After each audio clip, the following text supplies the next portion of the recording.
Hey, what's up, everybody? Welcome back to News Dose, and for as much success as the Switch 2 has had thus far, Nintendo still seems to be painfully aware that at least one of their decisions has been so divisive that they might actually need to backtrack. This could end up being a big problem for them in the long run because they don't want that negative stigma to carry over for too long, and they seem to be a little bit more aware of this now post-release. So they're taking their first official step in maybe alleviating this concern, and we're going to get into all of that today.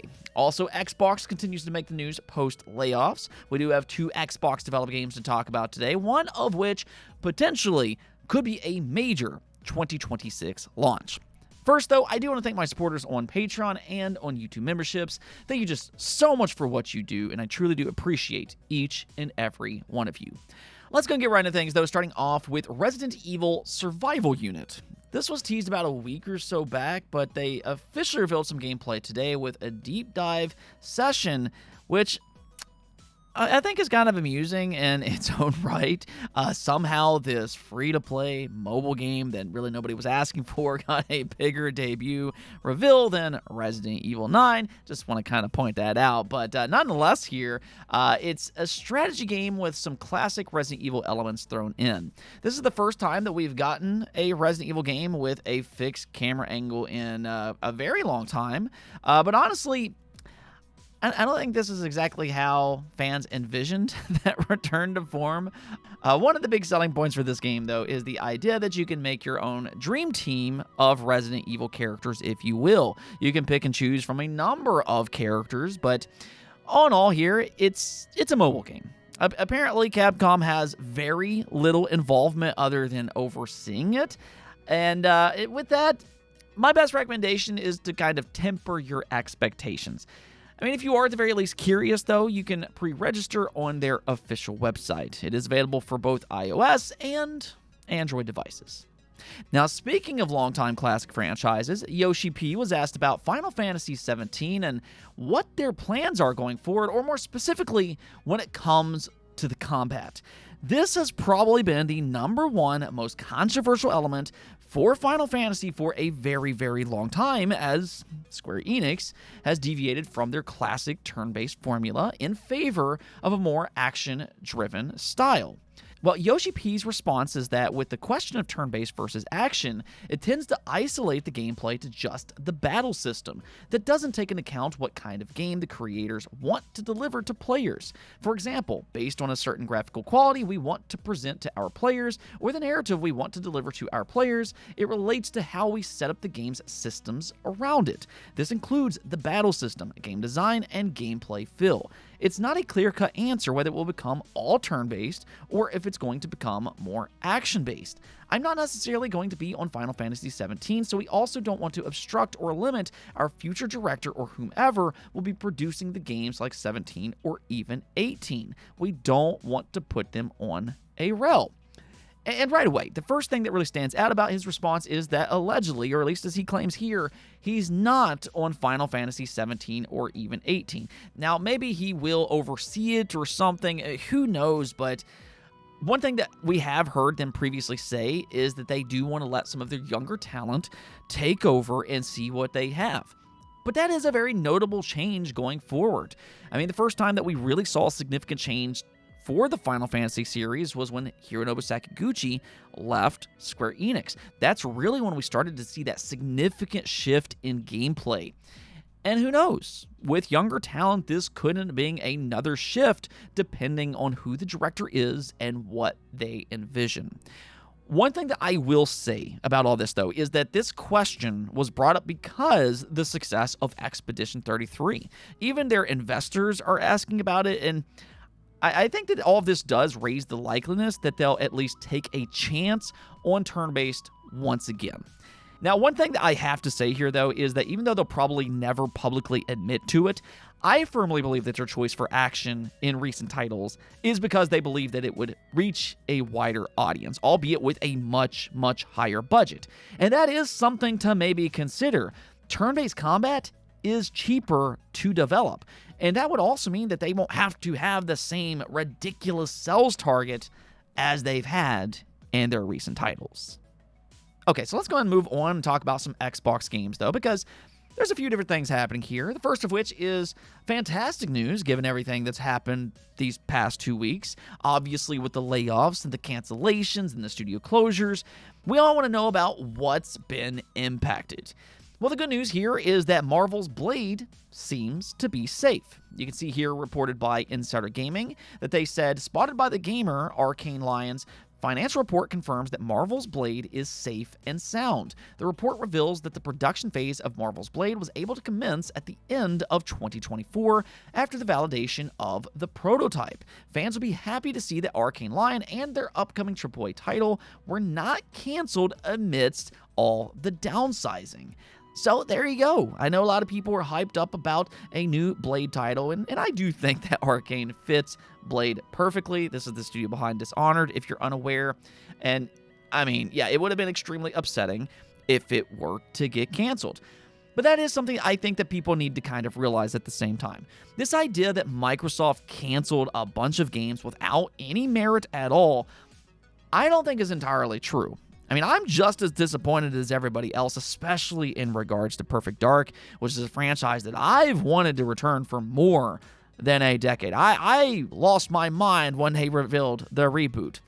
But both of the games that got canceled had long, troubled development cycles with allegedly no release windows in the near future. So I think the games that are progressing smoothly, for the most part, are probably safe. So, don't worry too much, or at least for the time being, unless we hear otherwise, in which case, of course, I'll keep you updated. Now, as for this other game, Rebs Gaming dropped a new video on YouTube that leaked a lot of information about Halo's future. Now, I will drop a link below if you want to watch his video, which I highly recommend. Now, what he said, though, could be divisive depending on how you view this situation. I think by this point, we do have a fairly good idea that 343 is working on a Halo 1 remake that utilizes Unreal Engine 5. I mean, they even dropped a small teaser for this about a year or so back. I think that was a pretty good nod that, yeah, they're probably doing this. According to Rebs Gaming, though, it is planned for 2026, which Phil Spencer seemingly teased back at their summer showcase. Though what we didn't know until now is that allegedly it might not come included with its competitive multiplayer. This remake instead will be strictly for its campaign, which, if I'm remembering right, that's also how they launched the first Halo Combat Evolved remake just years and years ago. Now, that doesn't mean that it won't have co-op. Hopefully it will, because that's extremely important for the Halo series. I mean, if they mess that up, I'm 100% positive that the internet will be set ablaze by unhappy Halo fans. But regarding competitive multiplayer, I don't think that this is necessarily as outlandish as some people might think that it is. If I were to guess, 343 probably doesn't want to divide their multiplayer community up too much. And in the same video, he also claimed the previous canceled multiplayer project known as Tatanka was actually passed on over to Certain Affinity. So that could be their idea of a soonish multiplayer experience. Now, he also claimed that Halo 7 is in pre-production. So, I mean, 343 does seem to have a lot going on right now. And even if the Halo remake doesn't have competitive multiplayer, again, it does sound like there are other projects that are in development that will satisfy that particular community. It might just take a bit longer. Now, one other thing that he did reveal, and it doesn't seem like this is as certain, but this Halo remake could actually end up releasing on the PlayStation 5 as well, which is kind of similar to how they've approached Gears Reloaded. I've talked about this before, but one thing that they could do is release Gears Reloaded, and they could also release Halo, this Halo remake on the PS5, and then they could end up making Halo 7 and Gears E-Day Xbox exclusives. It would kind of be a way to get PlayStation fans interested and maybe move over to Xbox. And that's if they even want to go in that direction. I mean, who knows? They could be going completely multi-platform. We never really know when it comes to Xbox, but this game is rumored to be on at least consideration when it comes to PlayStation. Either way, though, for you Halo fans out there, tell me how you're feeling about this news. Do you like it or not? Now, one more thing before we go. If we want to talk about divisive, then we have to talk about Nintendo's game keycards. This has been the number one issue, I believe, for a lot of Nintendo fans.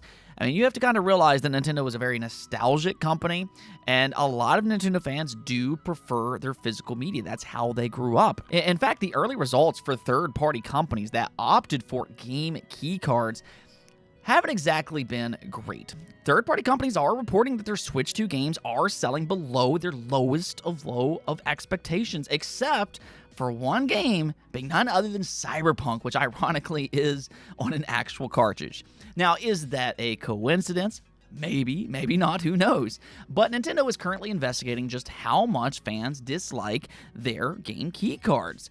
Nintendo reportedly is now sending out surveys in Japan asking customers about how they feel towards these key cards, and depending on what type of feedback they get, who knows? Maybe that will be enough for them to listen and to invest in more cartridge sizes to bring down the cost for their third-party studios. Now, I will say that these surveys are reportedly only for Japanese customers as of this time, and I'm a little unsure about their reaction towards this situation. I don't know if it's necessarily as controversial over there, so I am hoping that they expand this investigation worldwide to get a more varied response. But this, at the very least, is a very welcome first step from a fan's perspective. Now, at the same time, there is a question about whether or not this controversy is from a loud minority, and I think that's something that Nintendo was probably asking themselves. And again, maybe these surveys can dive into that with more analytics for them. Either which way, though, I'm going to take this as good news for the time being, and hopefully it helps mark a change for future titles. Anyways, though, that's going to be it for this episode. Go enjoy your weekend, but until next time, subscribe, ring that bell, and peace out.